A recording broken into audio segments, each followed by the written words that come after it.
fellow geeks, and welcome back to Running Geek Girl. My name is Heather, and I'm glad you're here because it is time for another episode of the Running ABCs. If you're new here, then first of all, make sure that you hit that subscribe button so you don't miss any of the running content that I have coming out on my channel all the time. And second of all, the Running ABCs is a series that I started because back when I first started running, there were a lot of words and terms that I just didn't understand.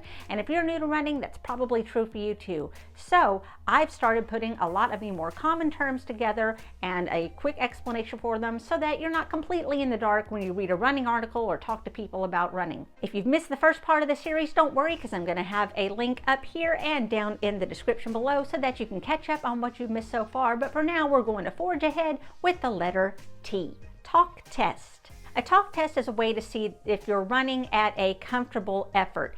If you are still able to talk in order to be able to get a few sentences out as you are running, then you are running at a comfortable pace. If you're breathing so hard that you can't get more than one word out at a time, you're probably going a little too hard. Go ahead and pull it back a little. Seems a little counterproductive to run slower in order to train yourself, but that is something that you need to do. At least 80% of your runs should be at a comfortable pace, and the talk test is a way to make sure that you are running slowly enough. This helps build your endurance. Taper.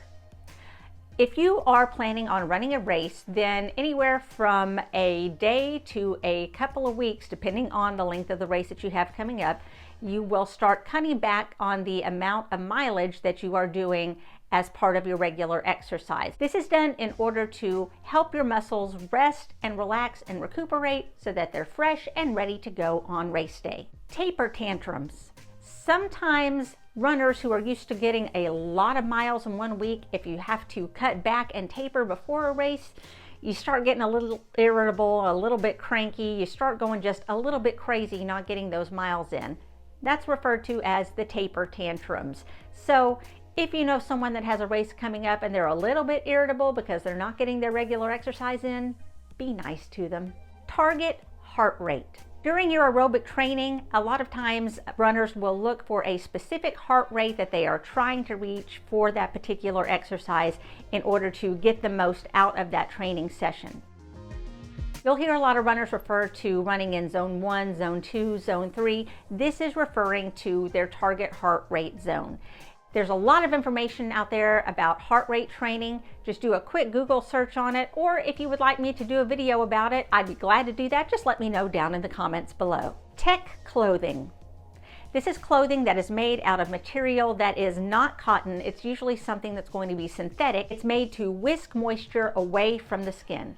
Cotton tends to get heavier as it gets wetter and it rubs against your skin, so it's adding extra weight and it's causing chafing. However, technical clothing takes that moisture away from your skin, releases it into the air. It does not cause extra weight and it helps reduce the amount of chafing on your body. So when you are looking for your running clothes, look for technical clothing. Tempo run. When a runner's talking about doing a tempo run, they're talking about a faster than usual effort that they can do for a sustained period of time. So you're looking at something that's comfortably hard that you could maintain for about an hour or so, although you're only going to use it usually for about 3 to 6 miles.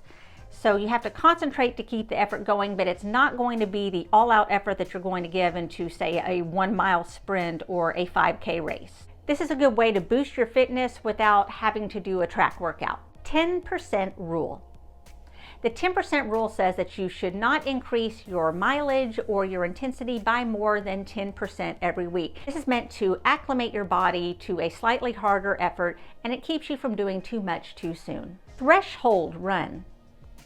A threshold run is about a 5 to 20 minute run at a pace that's just a little under your 10K pace. This is roughly equivalent to what you will hear people refer to as a lactate threshold.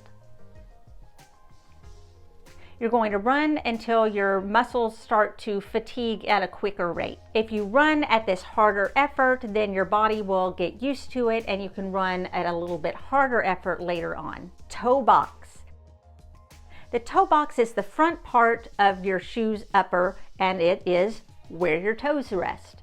Most runners will prefer to get a wider toe box because your feet tend to swell the more that you run, and this allows for room for the feet to swell without getting all squished inside of your toe box. Track session. This is a workout where you go and run on the track. A track is usually 400 meters, so if you do 4 circuits around the track, then you've done roughly 1 mile. Trail run. This is obviously when you go out and you run on a trail instead of on the road. A lot of people really enjoy these in the fall or in the spring because it's especially scenic. Just remember, if you're going to go when it's going to be colder out, then make sure that you layer up and that you bring the right supplies with you, because it's not like you can just stop at the store in the middle of your run. You've got to have everything that you need on you. Trail running's become increasingly popular in the past few years because, let's face it, the view out there is a little bit better than distracted drivers on the road. The surface of a trail is also sometimes better than asphalt. First of all, it gives your feet and ankles a little bit more of a stability workout. And because of the change in stability, then you can expect to run a little bit slower on the trails than you would on the road. Triathlon. This is a race that is put together with portions where you swim, where you bike, and where you run. There are several different distances of triathlons. There are sprint triathlons, there are Ironman triathlons.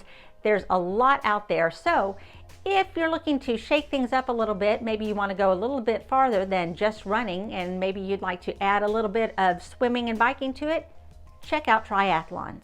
So there you go. There are some terms that start with the letter T. If you found this helpful, then make sure you let me know by leaving me a comment down below or by giving me a big thumbs up. It really does help out the channel. This is a second reminder that if you have not hit that subscribe button, to make sure that you hit it so that you don't miss the rest of this series or any of the other great running content that I have coming out all the time.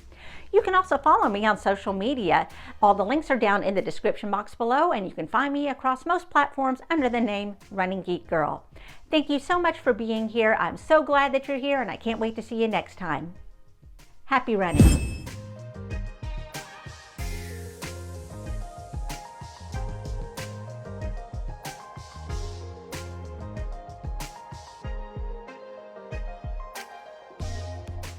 It seems a little counterproductive. Make sure.